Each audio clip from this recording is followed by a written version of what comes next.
It's my pleasure to welcome and introduce Arun Vishwanath today. Arun is an associate professor at the SUNY system in Buffalo, and he holds a joint appointment not just in Department of Communication but also in the business school. So Arun has donned a lot of different hats, but he's probably most well known for his work on diffusion of innovations, especially in terms of technology. He's looked at it in terms of the acceptance of technology, looked at it in terms of the utilization of technology, but also misutilization. And it's not a stretch to say that in our field, he is considered to be probably the leading name when it comes to diffusion of technology. His program of research over the last 10 years or so reflects that, and as a result, he's been pretty much published in just about every top comm journal. But his work is also stretched to other boundaries. He's also published in the leading information science journals, including JSIS, and pretty much most of the top health informatics journals as well. So this is like superbly rigorous, theoretically strong, but it's also something that's very sophisticated in its methodologies. So I remember Joe Bob having a conversation with Arun like around 5 years ago, last year, and I know some of the students in this class in the PhD seminar read some of his work and looking at some of the intricate methodologies. And that's one of the many things that I admire about his scholarship in terms of how it's rigorous in both its design as well as execution, but also in terms of the elegance of the writing. And the thing that I think first struck me when I started to get to know Arun was that he really gets to the heart of the matter, so to say. I know we've been talking about Jess's dissertation proposals, so the heart of the matter. In other words, what I'm trying to say here, there's a lot of times when you're asked to consult on a project, and you say, okay, I'll just bring my expertise here. Arun, one of the things that I really liked about it is he gets into it in terms of wanting to know everything about that. So it might be something that he's brought on for his theoretical knowledge about something, but then he really gets into the methodology as well. So that's something that's pretty admirable. I think that's something which is worth emulating for many young scholars. His recent program of research has looked at how people are susceptible to social engineering attacks, via email, but increasingly more through social media. And this is he's looking at some issues related to how these deception strategies occur, and looking at many different theoretical frameworks to gauge some of these issues, some of the impact of these issues. And this is also the importance of his work, and also gauge the fact that he just got a huge grant from the NSF to study this. So he's going to be talking about some aspect of this today pertaining to phishing. So with that, over to you. Thank you, and thanks to everybody for coming today. It's good to be back. Like I was telling Bob earlier, a lot has changed. It's been 4 years. Computers have gotten smaller. Everybody's using mobile devices, and I still can't make it work. My research for almost a decade now has been in the diffusion of innovation. So I study how people utilize technology. I mean, that's primarily what I've been working on.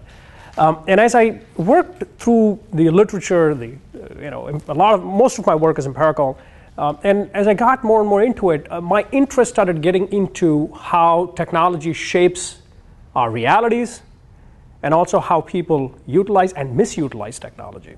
So part of what I'm going to talk about today is part of this research program, which has been going on for the last couple of years. It's now in my third year of doing this. Where I've been looking into deception online, primarily from why people get deceived and how they get deceived in computer-mediated environments. And I'm going to talk a little bit about what I'm doing in that area, and I'll talk a little bit about some of the data that we have from one of our studies. There's a series of studies. Part of it is funded by a National Science Foundation grant, but I'm going to talk a little bit about all these studies. First things first, this line of work looks at email-based deception. It started off by looking at email-based deception through phishing. And most of you know this, so basically what phishing is by definition is it is the use of a social engineering technique. And traditionally, I can use the word traditionally, which is only about 3 years ago. 4 years ago, it used to be something that happened via email. So you would get an email from somebody claiming to be something or somebody else, giving you either a prize, saying, hey, here's a prize, please click on this link, or telling you, hey, I'm going to shut down your account if you don't respond to this in the next 2 days. So it was either a threat, something positive, something negative, something that made you respond or click to that click on that link within the email or respond to the email itself. That's a social engineering attack. Very early on, a couple of years ago, I started studying these attacks, more so as to why people were falling victim. And I had accumulated, anecdotally, a lot of information about people who were extremely sophisticated technology consumers, like you and I, who were falling victim to these attacks. And that really made me question this idea, because the usual argument was, well, someone's falling for it because they're not paying attention. Someone's falling for it because they don't know. That wasn't the entire answer. So that's where I started studying phishing. Now, email-based phishing, where you get an email, it's been studied quite a bit. I've written quite a lot about it. It's now 3-4 years old, that research. And what we found is that the success rate of those attacks are very, very low. So it's less than 0.005% of phishing attacks via email are successful. That makes sense, right? I mean, you and I, we all get attacks by the Nigerian gentleman who just has $50 billion to give me and says, hey, respond to me. We know we don't fall for that stuff, okay? But these guys have gotten sophisticated. And it has evolved quite a bit. And it evolves with the technology and with how you and I react. So, we have got some work where we look to see, do Nigerians really write like this? And the answer is, of course they don't. So we know that it's not a Nigerian person writing it. So there's a lot of that work on the back end, which is trying to find out, who is this person? Who's the perpetrator? And that's a different line of research. But at this end, we were looking to see the success rate of these attacks. And although they are small, the focused attacks tend to be relatively successful. So what these guys have started doing is they've started focusing their attention on small subgroups. So they will look at people who are customers of a community bank and just go after them. They would go after university students and just go after them. So rather than having this blanket email that appeals to anybody and everybody, they've started focusing it. And there are different terminologies that we use to describe it. Some is called spear phishing. The other things are called puddle phishing. There's every term out there to describe this with a phishing at the end of it. The estimates in terms of losses because of the volume of attacks tends to be quite high. It's about $4 or $5 million, $4 to $10 million per 1 million banking customers globally. And that adds up quite quickly. And when we look at the cost, we're only talking about the cost estimate based on what people are losing. We're not looking into it from what banks have to do to protect themselves. And all that is also a cost. It's the cost of protection. It's the cost of warning. It's the cost of creating a security protocol. It's massive. These have become so common that last year, there's a group that tracks phishing attacks coming out of Carnegie Mellon. There's a CMU anti-phishing work group. And the guys at IBM, they've been tracking this for the past 5 years. And what they found is the number of attacks have just grown exponentially. They're getting more and more common because it's so easy to perpetrate it. There's really no cost to doing it, and there's very little ways to catch people when they do it. And a traditional email attack is great. And what has happened now is this has evolved into attacks on social media.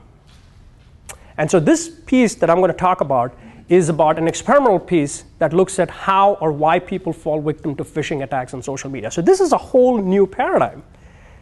And suddenly, the less than 0.005% success rate is a 40% success rate. So the numbers are just staggeringly different.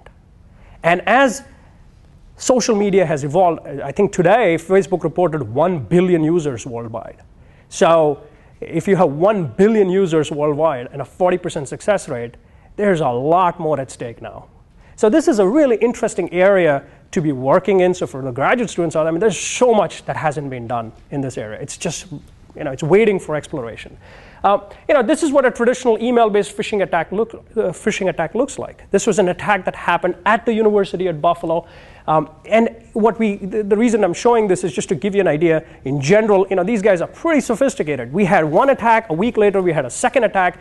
And there's certain things here, for instance, who the attack is coming from, that kept changing. So the reply to address in this was a helpdesk.gmail account. Later on, it became a helpdesk@buffalo.edu account. So they were also somebody at the back end was working this and saying, what is it? What's the hook that works? So there's a person at the end of this. And they are thinking just like you and I are, probably only thinking about this when you and I are not only thinking about this. The evolving nature of this has happened now in the social media realm, and we call those attacks pharsing attacks, right? We like terminology, so we came up with a new terminology. It's called pharsing attacks. Unlike the email-based phishing attacks, these pharsing attacks usually are two-stage attacks. An email-based phishing attack, they send you an email, you respond to it, you don't respond to it, that's fine. Once you respond, you're in trouble. Or once you click in a link within that email, you are in trouble. Pharsing attacks are very different. When they happen on social media, there's a two-step attack usually. The first step, someone tries to friend you. Some stranger. Okay? In this case, it's a stranger. It could be somebody who looks like somebody you know. It's somebody homophilous, somebody very similar. Somebody in your age group, somebody who you might think you know. And the second attack is where they ask you for information. Now remember, in Facebook and in most social media platforms, even Google Plus and stuff, you can get information request. You can get an email even if that person's not your friend. Okay, that person doesn't have to be your friend to get access to you, that is to send you an email. But in this particular case, we looked at both ends of it. These attacks are very different. Structurally, there have been many, many examples, before I go to the structure part, there have been many examples of these being extremely successful. The problem with social media phishing attacks is that when that attack happens, each stage of that gives the person a wealth of information. A person just getting access to your social media account, once he or she becomes your friend, has more access than a person who sends you an email and you don't respond to. Right? An email you can delete. Once a person is in your network, the game has changed.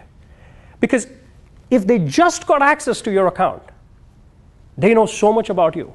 In fact, if you are the kind of person who puts out a lot of stuff, they know everything about you. Right? And that itself is very dangerous. So a level 1 attack, if it's successful, and that's a 40% success rate of a level 1 attack, that's a lot.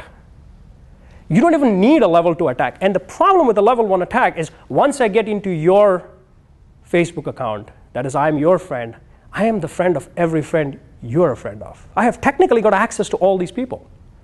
So this makes it really interesting because now this is a contagion process. And these attacks there's so much information out there in people's social media feeds that there are examples now of these attacks happening at every level and affecting people at every level. For instance, last year, 2 years ago, there was a group called the Bling Ring. And what these guys were doing was they were looking at Twitter accounts of celebrities, looking to see where the celebrity was when they posted. And when they knew the person was not at home, they would go and break into their house. Think about how simple that is, how smart that is. Right? I mean, everybody now knows I'm not in Buffalo because I just checked in at UNC. Right? So it's so easy. Right? Making a movie about that. Yeah, but think of how easy it is to do this. Right? This is a great example of the same thing being used from a national security standpoint. So the implications of this work are phenomenal. There was James Stavridis was a person, U.S. Naval, I think he was a naval admiral, he's still there. He used to post a lot. He was very open on social media. A lot of friends. Many, many people friended him. Everybody from the CIA to people in the British intelligence, they were friending this guy left, right, and center. 2 years later, they realized he had never opened a Facebook account. How easy is that? How easy is it for me today to just go on your UNC website and look at Sri's picture and create an account for him?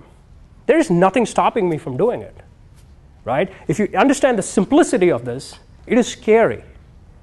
Right? So there are many examples of this, right? The Stuxnet attack. Before the Stuxnet attack, there was organizational espionage, which was going on, and I can give you examples of that. You can create a page for a company. I can create a UNC web page if I want to on LinkedIn. No one would know any different. And the problem has been that there's so much of this going on that it's become nobody's studying it. Cyberbullying, right? I can create a web page of any student and make life miserable for that person. And it's happened many times, right? It's all over the news. Recently, there was a high school teacher who made a page of his students and connected with everybody.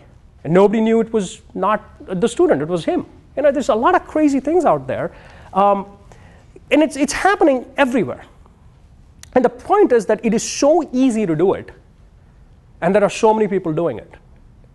And nobody's studying it. We don't know why this works and how well it works. There's many reasons for it.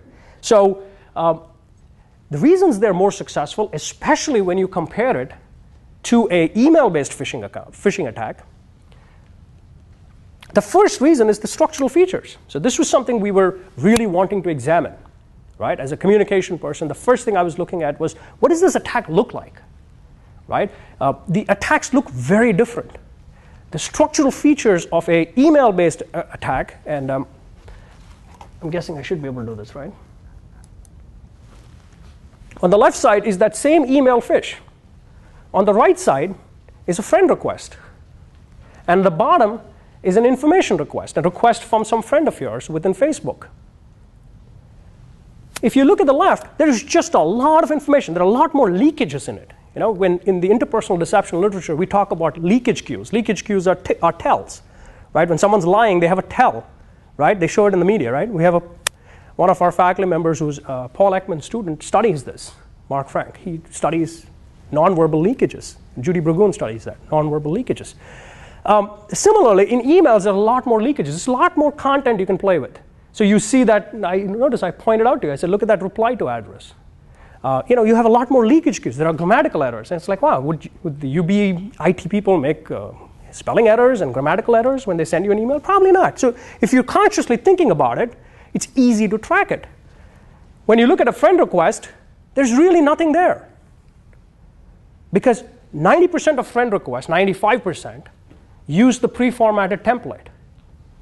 And this template changes every couple of months, right? If you've been on Facebook as long as all of you and I have, it keeps on evolving. It's an evolving set of, right now, this has changed. It used to be confirmed, not now. Now there's a not now, confirm, maybe, think about it, come back later. All this, they keep on changing it, right? So one clear issue is the structural features are very different, right? There are pictures, right? And that's supposed to actually be the give, right? The tell, right? So if I see Shree's picture, I know it's Shree.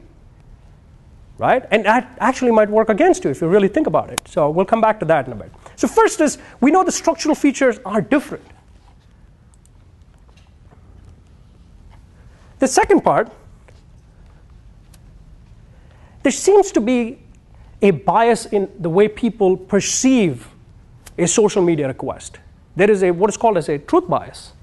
Right? This happens in interpersonal settings a lot. We assume that the person who's sending a request is a person, that there is a real person behind this. Our base assumption is that this is a real request. There's a human being. Oh, this is Shree. If I see his picture, I never say, could this be someone else? Could this be a guy who's just trying to be someone else? I don't know. Nobody thinks that way, right? This seems to be a disease in social media. Because there are pictures, we have learned to trust it. And because we trust it, we assume that they're real people. Right? That's a very bad assumption to make, right? With email, we seem to not do that. We seem to do the opposite. We are more likely to think an email is a scam, and we have tested this, right? Whenever you get an email with the same content, you're more likely to doubt it. That's why email-based phishing is not that successful. Okay? Third thing, this is something which I pride myself on being the one who's studying this. This is an angle that is very unique. And that is that nobody's studying the effect of how people are connecting. This is a very big paradigm change that has happened in the last 4 years. This is why I said in the beginning, things have changed. Half of the US population, the adult US population, now uses a smartphone or a tablet to connect to the internet, based on the Pew Center data. How do they connect? Most of them are using apps. Nobody's studying these mobile apps. These mobile apps, and I'll show you what happens, the mobile apps are changing the way the information is presented. The same friend request which you look at on a browser looks different when it's on a mobile app. So first, there's not enough information in the original app, in the original web page. It gets pared down even more. And this is very simple, right? We're all using data, and these mobile apps are meant to be lean. So they're reducing, because it's a very small screen that you're looking at this. So whether it's the app that you're using on an iPad or an Android device or an iPhone, the app reduces the amount of information that that friend request tells you. It reduces your possibility to navigate through the page, to go back and look and see, who is this person? Can I look at the number of friends Shri has got? So that has changed everything, and that's something that I'm going to talk about in this paper of ours, where we actually tested that. Right? That was what we wanted to see. And the point is that these apps, the way we connect, has changed the way we interpret, because we can only interpret that which we can connect to. And if that information is pared down, and if you don't have the navigability to go back and check and look to see who's doing what, who are their friends, and all that stuff, which many of these apps don't let you do easily, you're probably not going to do that. So that's a huge difference.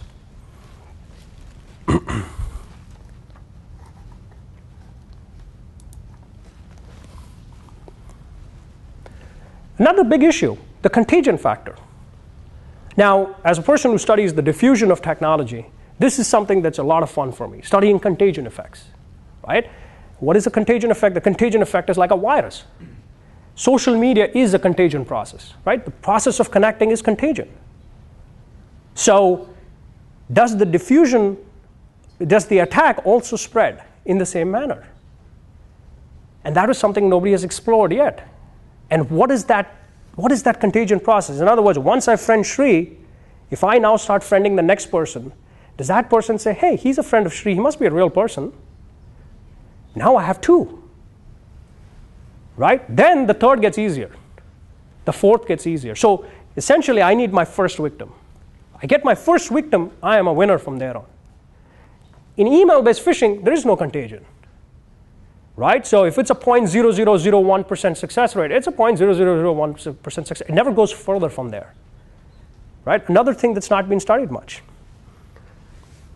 And finally, there's all these user-level factors, right? Individual efficacy, prior experience. Now, for the people who study information processing, right? You have accessibility, availability, applicability.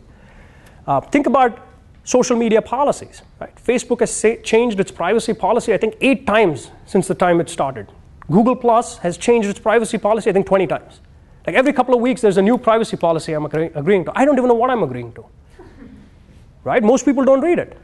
And the problem is the structure is constantly changing, because this is very new. It's evolving. It was never meant to be this big. It was never meant to hold 1 billion people. So as it's changing, nobody can claim, if I ask around here, all of you, nobody can claim that they're an expert at understanding how the Facebook navigation works. Every time I upload something on my mobile device, it's completely different the next time. Right? And this is really interesting, because we can never seemingly achieve a level of mastery over the technology to be able to say, hey, now that I know this, now I can look at the information, because these are two separate processes.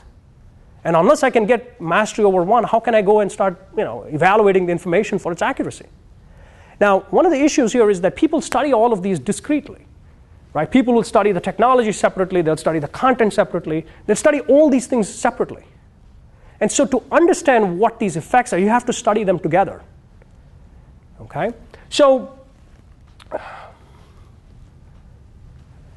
there are many theoretical approaches here, and the reason I'm even talking about this is just to give you an idea of all the different perspectives that we came from in this particular piece, or all these research pieces, in this research program of ours. One is, what is the process of deception? Right? How are they falling victim to this? There are lots of theories out there. And for those of you who are interested, there is a huge body of literature in the interpersonal deception literature, work by Burgoon and all of them, that slowly is coming into this literature. Okay? The structural effects, and a lot of Shri students, and this is sort of like catnip for you guys, right? The understanding structure of media, structural effects, information processing, cognitive processing. There's so many theoretical approaches there. Some of that we have applied in this research piece I'm going to talk about. The contagion effects, for the people who are interested in the diffusion of technology. Tom Valenti's work, Ron Rice's work, all of that comes to bear here. Device effects, for those of you who are interested in media attendance theories. We have done some, we have collected data right now, which points to this habitual media use. Habit strength, media addiction, Facebook addiction. These are all areas that have not been explored at all. right? And so as a research program, I have about 8 or 10 graduate students who are just working on just all of these. And it's slowly starting to trickle into our field. So this is a great opportunity for everybody here. And then the idea of truth bias and reasoning. How are people reasoning, right? This idea of truth bias has never been explored. We have a paper now in review which is exploring, essentially this idea of truth bias in social media. Okay? So I'm going to talk a little bit about one study, some of the data from this study. This paper is still out in review. So we, in this study, wanted to look at how people were evaluating or getting influenced by the structure of the attack. So our focus was on the structure of the attack and the device that they used to access that attack. Okay? So what we did is we looked at different aspects of it. So we looked at that device effect, which is how are people processing the information, and then what devices are they using to access this, and then how does this contagion process work. So we're looking at about 3 different areas here, some of the stuff that I just talked about. And we wanted to see the success of each attack. So let me just explain what the study was and how we did this. We created 4 different profile pages. Okay, so in Facebook, we created 4 fictitious pages. One page, one profile page, and we pre-tested all of these. Okay, so we pre-tested the names of the people. I did this study in Singapore when I was teaching last fall in Singapore, which is much more technologically connected as a nation. So we did this last fall in Singapore. And what we did is we created 4 Facebook profiles, 4 different Facebook profiles with 4 different sets of names. All were for males. Okay? The reason we picked males is because we know that if it's a female, and especially an attractive female, there's going to be a lot more people just accepting the friend request just because of gender effects. So we didn't want that. We wanted to make this as real as possible, or as difficult as possible. So we selected 4 male names, and and then we also created about 15 other pages, all fake pages, okay, just fake profiles. The first profile had no picture in the profile, just a name, and nobody connected to the profile. So it was just a profile with a name. The second profile had a picture of the person, of a male, with his name, and that's it. The third profile had no picture, but 10 friends, 10 fake friends connected to him. And these fake friends were half male, half female. That is 5 males and 5 females. So we equalized it, right? Just to make it look like this person was very popular, right? He had 10 friends. And then the last had both. We had a picture and the 10 friends, right? So it's a 2x2 design, basically. And we used 3 or 4 large classes. We got to know all their names. We went online. We found all these people online, and then we did like a pre-survey. In the beginning of the semester, got their Facebook emails and all that stuff, so we could find everybody, right? So anybody who was even blocking their page, we found everybody. And then essentially what we did is we attacked them, right? So we actually sent friend requests out. We had a pre-test where we got a lot of the data. We sent the friend request out. They did like a pre-post survey, two pre's and a post, so we had data after the fact. But we had behavioral measures, right? So we knew if you connected with us, okay? And what we did is 2 weeks after the first attack, we sent everybody the second attack. So the same person would ask you for some information. And in this case, the information that IRB let us ask for was, I think their date of birth, some stuff, like this is their date of birth, home address, and UB IT number, okay? Because those 2 things are pretty important. You can crack into the UB system if you have those 2 things. So basically, we asked them, hey, the person who friended you would say, hey, I just got an internship, but I need this information in the next 2 days. Could you send it to me? And we would tell them the information. And just like an email-based phish, there were typos in it. So we tried to kind of like create as real a phish as possible. After in a post talk, we also measured what device they used to connect, and we measured in a couple of different ways, and we tested it. We tested the validity of what device were they using to connect. So we had a ton of measures built into it. About 150 people were targeted in this study. So we had about 30, 40 people in each condition, depending on how it worked out. We had a ton of measures. I'm going to talk a little bit about the processing measures, and the processing end of this study. We also looked at contagion effects. So all the attacks started on a certain day. They all went out at the same time. Okay? So we wanted to make sure that we controlled for when it started, and we counted the duration when the study ended. So duration being the total time, right? So we could study the diffusion of the attack. We looked to see the number of friends each of these attacks acquired. Right? So there was one condition which already had 10 friends. So we counted that as 0. So every friend that came on would be the first, the second, the third, and so on. We looked to see what information people provided, and then we got back to them and verified it, just to make sure that they weren't just giving us some information just to make it happen. Right? So we did a bunch of different things. Most importantly, we wanted to see, did they fall victim to this? And then why? Right? So we had behavioral measures. We also had self-report measures. We asked them why they did, why they did not, and all the usual social psychological measurement. All right. This is what one of the requests looked like. This is a request. We pre-tested all the pictures. This is a person who had 10 friends. He has a name. He has 10 friends. And he's sending you a request. And the idea was, are you going to fall for this? Right? So that was what we were trying to test. Okay? First things first, the contagion effects. Contagion effect is something that's very unique to social media. It only happens in social media. So the question we were trying to answer with contagion effects, there were 3 questions, right? From a diffusion standpoint, my area of work, 3 factors determine a contagion, right? 1, is there something in the attack that makes people connect to it, right? This is think about it like a disease, right? There are diseases. The majority of all human epidemic diseases come from animals, right? From influenza to plague, they all come from animals. The precursors to them is animal origins. At some point, this disease jumps, and it jumps and gets to the first person. So understanding that first few people, they become the super carriers, right? They're the genesis of this attack. What made them get it from this animal or this place or this location? So the first question from a contagion standpoint is there a type of cue in these 4 types of cues that makes the first few people fall victim to it? Right? So that's the first question. The second was, now once I connect to Shri, the next person who is getting this attack sees one extra person connected to this request. So if there were no friends, now he has 1. Once Bob connects to it, the next person who's connecting sees 2 people, right? So each person going down the cascade has more precedent connection. Precedent connection is number of people who you think you know, right? So the 5th person has 4 people in front of him, right? So we wanted to see if that was a function of some cue in the attack, right? Was it a function of the picture, the friends, what have you?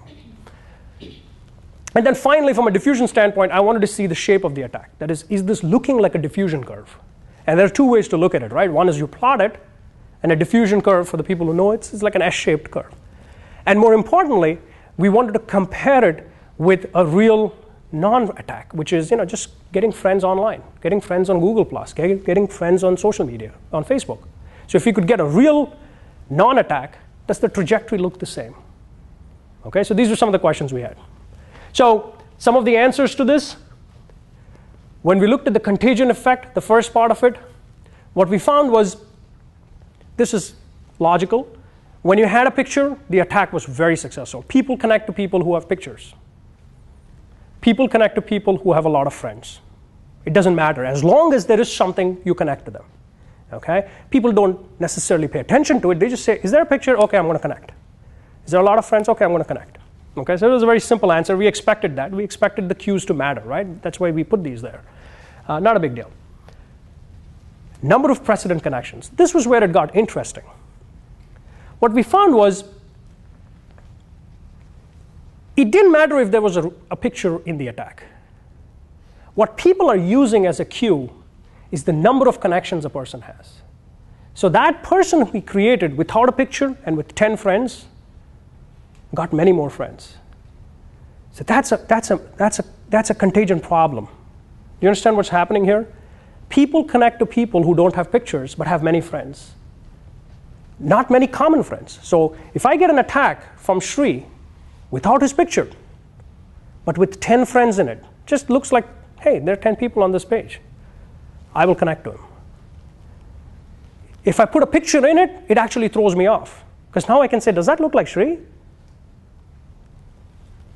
Do you understand? So it's almost better, if I were an attacker, to attack you with just a page with like a lot of people connected to it and no picture. And the first victim that comes into that page.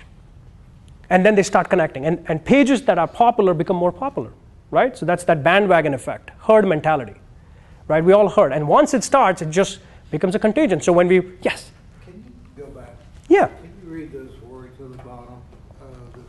The first word is what? Bottom of this one? Yeah, what is that? This is none. None. So this is nothing. This is the attack with just a picture. Okay. This is the attack with just friends. Yeah. This is the attack with picture and friends. Okay. And this is starting from 0 for all of them, Yeah. right? So we counted just the number of friends they acquired Yeah. over time, Yeah. right? So you look right here, and this is right here, right? So when they had 10 friends to begin with, they got the 11th, the 12th, the 13th very quickly, right? So these are just simple effects in this case. And this is just the trajectory. If for those of you who study diffusion, this is when you have no cues, it's a linear curve. I mean, it's not even a curve; it's a linear line. There's really not much going on, right? It starts, it ends. When you have friend cues, it starts looking like a diffusion curve. When you have friends and pictures, it starts looking like a diffusion curve, right? So the two cues that matter is either having this or this. And when we compared it to a legitimate friend acquisition process, it almost looks identical. In other words, people could not discern between a truth and a lie. If you look at these two curves in the bottom here, this one especially, there's really no difference between this and this. This is a real person making real friends who had joined Facebook. This is a real person making friends on Google+. There's really no difference. In other words, it's the perfect attack. Nobody knew it happened. Many of the students didn't even know what had happened. And mind you, in this particular case, we measured number of friends, number of overlapping friends, overlapping networks. None of that mattered. None of those things mattered. For whatever reason, people were not paying attention to any of that. Right? So it wasn't, is this a friend of mine? Is this, they were just connecting. So then that brought us to the second question. Why are they doing this? Right? So this brought us to the heuristic angle. That is, how are people processing friend requests? And how are people processing information requests? Stage 1, stage 2. Right? Here, we looked at a couple of different things. Right? So now this becomes like a 2x2x2 model. Right? We had the last two being the moderating role of device. So we had the people who used a mobile app and the people who used the browser app or the browser version of the page. And what we found was there is a significant interaction between friend queues and device. In other words, people heuristically process to a far, or rather use heuristics, they rely on heuristics to a far greater extent when they get a friend request from a person with many friends and they're using a cell phone. And the answer is the reason for it is pretty simple. The reason is that when you're using a cell phone and you're getting a friend request with friends on it, you really can't go back and check. That's all you have. And generally when people are using a cell phone, they're doing many other things. They're compromised in terms of their ability to process because they don't understand the app, in terms of their willingness to process because they're probably multitasking. And so we saw a moderating effect. So the interaction was between friend queues and type of device. And I think I have a chart over here somewhere. So if you look right here, this is pretty strong over here. In all the places where people used a mobile device, the success, the amount of heuristics, the reliance on heuristics is higher in almost all the conditions except when there's no information. Okay? So this is your stage 1. This is a friend request. Then we look to see what happens when people get an information request, which is your stage 2 attack. Information request saying, hey, I got an internship. This is that second request coming. Here, when we looked at the data, we saw that it was actually a little different. Here, the picture mattered. So people are not using heuristic processing or heuristics, in this case, relying on heuristics. They're not relying on heuristics all the time. Seemingly, there's something else going on, potentially. Right? They are relying on a different heuristic if they are. They're relying on the picture. And if you've ever looked at Facebook's information request process, the messaging app, it only shows you the picture. So clearly, that's all you can look at. If you remember when I showed you the exemplar, there's a picture of the person sending it. So people look at the picture and they say, oh, do I know this person? Sure. That's what they're doing here. Okay, so this was the processing end of it.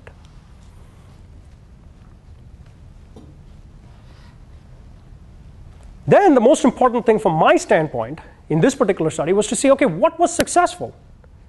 Right? We think they're using heuristics. We understand there is a contagion process. Let's look at the success of the attack or the failure of the attack. How successful is this attack? And is there a cue that tells me, is there a certain condition in which it's more successful than others? Again, we saw a friend times device effect, which is an interaction between the device they used and the number of friends. People accept friend requests from people who have lots of friends, especially when they're using a mobile app. And that was really different, right? So suddenly we said, wait a minute, look at what's going on here. The success of an attack just dramatically goes up when people are using a mobile app. And when that mobile app shows you a friend request from somebody with many friends. Because suddenly you feel a little less threatened, or probably you're not paying attention. In this case, we think you're just using a heuristic. People are using these these ideas that if a person has a lot of friends, he must be real. Right? Or I don't friend people I don't have friends with. Right? People use these rules. Right? If I don't see a picture, I'm not going to friend this person. Sure. But if I see many friends, he's probably real. And that's what people were doing. So the stage 1 attack, the first stage attack, was incredibly successful. We got, I think, 44% success rate in this attack. The stage 2 attack, however, was not that successful. So that tells us something, right? So people may accept friend requests, but when it comes to information requests, people are thinking. Because it's not just, let's click on a button. You have to actually type some information. So I think people are thinking a little bit differently. This success came down quite a bit, right? Here we only had a 12% success rate. But understand this, a 12 to 13% success rate compared to a 0.0005% success rate is a lot. And what predicted success of a stage 2 request was, believe it or not, whether you had already friended that person. So if you have friended somebody, so let's say somebody called Shri is my friend, the chances of me giving that information goes up by, I think, goes up by 4%, by a factor of 4. I am 4 times more likely, that's the odds ratio there, I am 4 times more likely to give information to somebody who I have already friended. Which means 40% in stage 1 increases the odds in stage 2. Does that make sense? So we were looking at all these really, really different things, and we're really working on a whole different angle over here, right? Suddenly we're saying, we got to study these apps. Nobody's studying the new tech. We study technology. We study a lot of these things, but we study it very discreetly. And so one of the things we're trying to do now is say, how are people using media, right? 51% of this country is using an app of some sort. That's a lot. But we're not studying it. We're not studying the impact of these things. These things are moderating how we process, the extent to which we process, the likelihood of deception, the likelihood of accepting a friend request, the likelihood of responding. Right? And so we're now trying to study this. We just got another grant to, we're just, trying to study devices. So, Google just gave a huge grant, which we are I'm co-authoring it, co-authored a part of it with somebody else, where they've given us about 200 mobile phones, smartphones, Android phones, of course, and they're giving it to students. And the thing is, they get to use it for 6 months to a year and take the phone with them. The only return for us is we get to use any data we get from that. So we can use it for our studies. It's their personal phones. They're going to pay for their service. They're going to pay for everything for them. On the back end, what we get to do is use these guys as subjects in our studies. Because this is something nobody's studying. And it's very difficult to study this, right? I mean, it's sort of like, it's one thing to study processing, but it's another thing to study it when it's happening on a device which somebody's using as they're walking. Right? So creating those environments is how you need to study deception. Otherwise, a lot of it is, are you likely to click on it? Well, I'm not. Right? Because no one's going to tell you. So, some conclusions that we came from these studies was that, the friend queue seemed to matter a lot. This is, Perhaps that is what social media is for, right? We want to connect to people. So we look to see if this person's popular, right? So at least on Facebook, that seems to be what's working, right? Pictures seem to reveal, right? Pictures almost tell me who it is, right? If someone looks too good and it's a stranger, I might think it's fake, right? I have a bias on that. So pictures actually can give you more information than not. So if I were a fisher, I would not use a picture.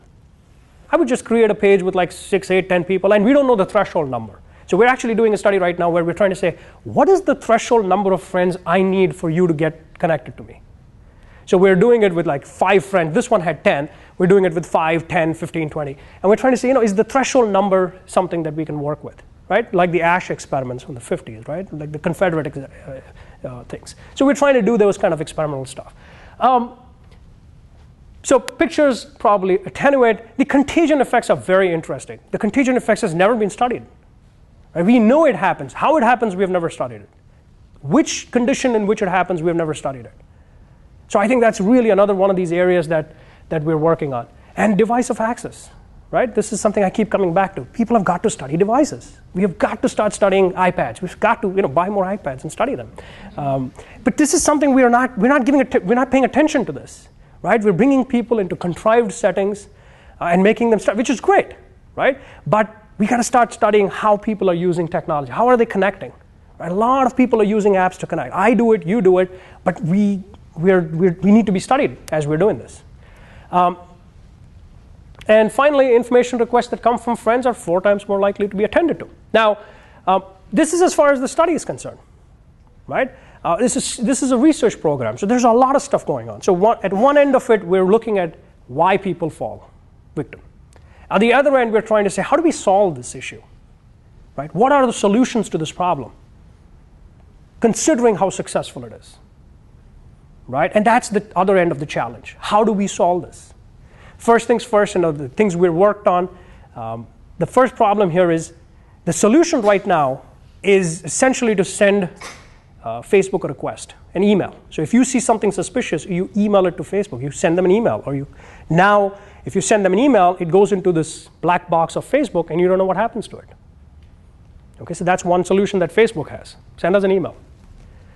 The second solution that Facebook has, they've put it into effect. What they are done is they limit the number of requests you can send out. So even in our study, if we sent out more than 50 requests, the account would get blocked. So if you send out 50 requests at in a 10-minute span, they'll shut your account down. Okay? It doesn't work. I'll tell you why. If you go online and just do a search on Google and say, how do I overcome the 50 request limit? Somebody has got a script for free. And you type in that script and you put it on, you can send 5,000 requests. So it doesn't work. Right? There's another solution. Now the new solution. Now here's what's happening, right? This is where I think academia is still catching up. Because companies are coming up with their own solutions. In most German companies, you're not allowed to use social media at work. It's banned. Right? So look at the slope we're going down here. Right? This is a very slippery slope. California just passed a law saying people cannot, an organization cannot ask you to ask for access to your social media feeds. But it's a paradox. Because if you're using social media at work, you could be using information. You're on my company server. There's information you could be leaking. Right? You can post one email from the CEO of a company out on social media, and everybody will get it. And you can bring the stock down by, if Apple CEO sent an apologetic email to his employees admitting something, which he just did, but if he really had done that privately and that got leaked, that would have been a huge deal. Right? BlackBerry had this problem. A couple of years ago, the BlackBerry CEO wrote an internal email that got posted on a web page. And that scared, and the stock is still not recovered. So companies are coming up with these blanket policies like don't use social media. You cannot bring a mobile device into the company. Now, when you start going down that road, the whole idea of this democratizing, this technology that is supposed to give us more access, create more information exchanges, that gets diminished quite a bit. So we can't come up with these kind of blanket, the shotgun solutions, which is, let's just kill everything that's in the place. We can't do that, right? This napalm experience is not going to work. So what is the solution for these issues, right? So one of the solutions we had was, hey, why is it that in a Web 2.0 world of social media, we have a Web 1.0 solution, which is email Facebook? Why not we come up with a system where I can email or flag a suspicious request to everybody in my social network? So suddenly I'm protecting me and everybody around me, right? So that was one of the things that we're working on. But there's a flip side to that, right? I mean, that could be abuse too, right? If I don't like Shri, I can say, hey, this guy's not Shri. And then everybody in my network thinks it's not Shri. How does he prove that he is Shri?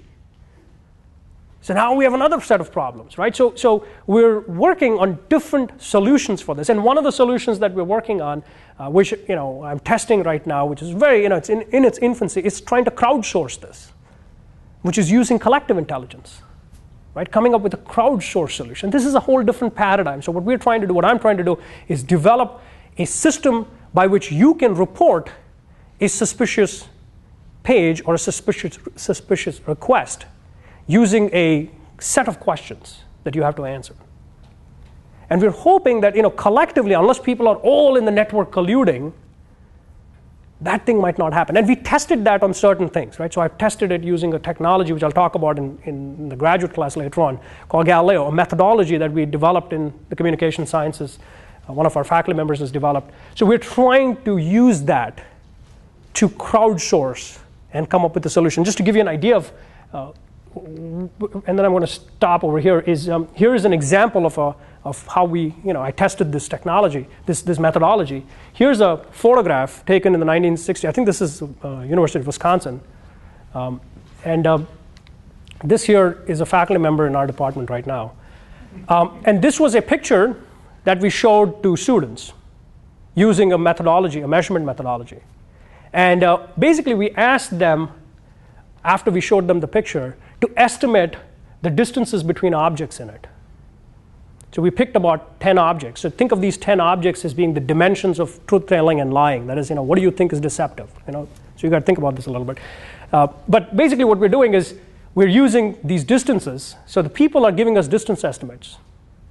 What we found is individually, each person, no one person is individually able to recreate the picture. Like everybody has error. But when we looked at the collective map was almost, here's the man on the window on the right side, here are the trees, here's the student with the bag, the woman with the sign, the woman with the bag, the second window, the individual. We're able to actually recreate it in a multidimensional measure. Okay? So basically and we know this, right? We know that crowds are smarter than people when it comes to estimating things, especially estimating false versus truth. Distances that are unestimable because there's really no ruler there.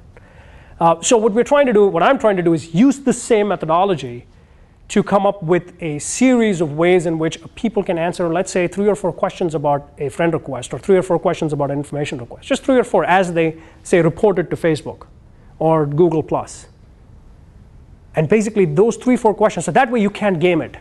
That way you cannot collude with your friends and say, let's keep Shri out of this network. You cannot do that. So these are some of the solutions that we're working on. So this is a whole different paradigm of kind of research that I've been working on for the last 3 or 4 years, and it's been a lot of fun doing it. And I think in the field of communication, this is something that I think a lot of people can work on. Right? There's so much here that we haven't worked on that I think this is a great opportunity for students. All right, it's exactly 3 o'clock, so let me stop here. Questions? Yes. Is it possible that in your study that people feel more intimately connected with their personal phone, and that might account for their more willingness to, if it's coming into this intimate instrument, it's more intimate than, say, your computer. Right. And therefore, you're more trusting of it? I didn't measure that part of it. Right? I've done a different paper of mine where I have looked at people's connections to various technologies. And you're absolutely right. The smartphone is much closer to us. It's more of an expression of ourselves than, let's say, a computer. I didn't look at that angle, though. But it's possible. The other possibility, which we have explored, however, is habitual media use. And habit strength is a predictor. That is, people who habitually use certain, go online, use the cell phones, that seems to explain their cell phone use. So I'm thinking perhaps it's that habit strength, which is habitually using it, habitually checking email, habitually kind of like just accepting requests or doing updates or looking at your friends' news feeds and all that stuff, where you're not thinking through it and you're just doing it. You're just doing it and you see a request, you hit it, okay, fine. That might be it. The intimacy angle I have not explored, but it's possible. I think that's a good angle. Yeah? Yes? I was thinking about younger generations have different ideas of privacy than we do. So my undergrads have no problem sharing information readily. Right. I was wondering if I know the reality of our research subjects are oftentimes undergrads. Yeah. But have you been able to look at age as anything? I have not done it with adults yet, but I'm doing a similar study on LinkedIn using adults, so using employees. We're doing that. So I have a feeling that it's going to be worse because I think there's lesser technological efficacy as you get older. But what if they have more distrust of someone online? Possibly. But my mother-in-law just got on Facebook, and it's hell in so many levels. I changed my, what's that? Even I'm getting old. I changed that the timeline picture, and she liked it, and then she said, what is this? How do you do this? Why did you do this? How do you go about doing this? And she connects using her cell phone, which is so dangerous. She has an iPhone, right? So she's using her iPhone to connect. So how do I do this on iPhone? I was like, I don't know. But the point is that I think as they get older, the technological efficacy is coming down. So I don't know about the trust angle, but perhaps, I don't know if the trust data, I have not looked at, does it kind of like, does their trust in other people or just trust in online transactions reduce? Possibly, we could go in both ways, right? They could probably be less technically savvy, so maybe they accept more requests. Right. It's the funniest thing because, we all have gotten used to social media, right? But, as I watched my mother-in-law the last year use it, I realized that, wow, there's so many things that I take for granted, which she was still discovering. Like, she would read out to me, somebody liked something of somebody else, and she thought it was somebody she knew. It's just like simple things. I know. And they would probably connect, right? I know. So, but it's really interesting because it's sort of like the technical knowledge. Even I don't have it though. You know what I mean? Like because I'm still learning this technology and it's evolving, right? It's evolving every week. Every couple of months there's an update and everything has changed. And I'm like, how do I use this? So every time I do my privacy settings, I got to go back and redo my privacy settings all over again. Like how many times has it changed? How many times have I blocked somebody and it's not blocked like 2 weeks later? I don't know how it happens. Your point was that you think younger people are more trusting. I didn't get it. Well, they have different ideas of privacy, so they may be more likely to say, oh, you can be my friend. I don't Right. share more information rather than less. But the question is, does that extend to that information end of it? And seemingly it doesn't, right? They're a little careful about the information they give. And I think it's changing, right? Because now the generation that's getting onto Facebook is older, right? So now it's the later adopters who are coming in, right? So early majority is over, so we're like late majority. And so the older generation is something we need to study. The LinkedIn data would be interesting, but I think that's a different angle because I think the people who connect on social media do it for different reasons, right? So LinkedIn, you may be more open to connecting to people because you're doing it for a different reason, but I don't know about the information end. So that's why both the angles are important to look at, right? Connecting is just one end of that spectrum. Who else? Yes? I have a question. Since being a friend with someone was the #1 predictor of sharing information, do you think there could be a foot in the door effect going on, some sort of need for consistency? Possibly. I haven't measured the consistency part, but possibly, right? We looked at certain things like normative commitment and all that stuff, affective commitment, cognitive commitment. Possibly, right? I'm still churning through that data, but that's a possibility, right? That's a possibility. I guess some people are doing that more than others. But knowing that it's a friend, I think what we do is, once we accept somebody, I think we stop thinking about it. Yeah. It's over. I'm done with it, right? He is now in the 600 odd friends that somehow I accumulated that I didn't even know. Once it gets out of hand, it gets out of hand. For me, it got out of hand very quickly, right? We have a program in Singapore where I go teach, like I did last fall. The students there all connected on Facebook with me. This happens to all of us. And they just took it over, right? So once that happened, I went from having like 10 good friends to having about, I think, 600 strangers. And now anybody connects, I'm like, ah, sure, why not? And it's lost. So when I get an information request from them, I'm not going back and saying, who is this person? Right? I just assume, oh, it must be somebody I know. Right? So I think that's what we're doing. I don't think we consciously, we are information misers, right? So we don't consciously go back and say, who is this person? So, yeah. Yes? Yeah. Do you think there is any way for the public sector, for example, the government or the police station, can prevent the voice phishing attack from the fisher? Do you think, can you recommend? Right now, I think the technology is so new that everybody is just playing catch up. I don't think, in Buffalo, the FBI cybersecurity division is headquartered in Buffalo. So I worked with some of them on email attacks. The social media world is so new even to them that they're kind of all doing reactive things. It's only after the fact that they use it, right? It's after the fact that they catch the person. There's really no way to prevent it though, right? Because nobody's controlling this, right? Even Facebook is not able to prevent it. And they own the software. And they're very, very private about how many pages are fake, right? The estimate was like more than a third of the pages are probably fake. That's a lot. Of 1 billion users, a third of the pages are fake, and they kept that information out and they quickly took it out. So they don't want to reveal the number of, remember, they just revealed the number of robo-likes, right? The robo-liking of pages. There's scripts that you can write where you can just go and like pages, product pages and all that. And the reason they are keeping this so close to their chest is because they want to be the gateway to the internet. And they know that if you and I know that a third of the pages are fake, that's going to erode our trust in this network. We're not going to shop. They want us to shop through it. They want us to search through it. That's what their vision is of this technology. So, if there's anything proactive, they have to do it. Right? No one has access to it. Facebook used to give access to the data. Now we've written into them and we said, hey, can we have access to the data? Now they're starting to get tight again. So, when Facebook was new, you could get access to the entire network data. Now they're not giving it again. So they're now giving it to a few select institutions. You got to write into them and all that stuff. So it's tricky. So can they stop it? I don't think so. Right? Yeah.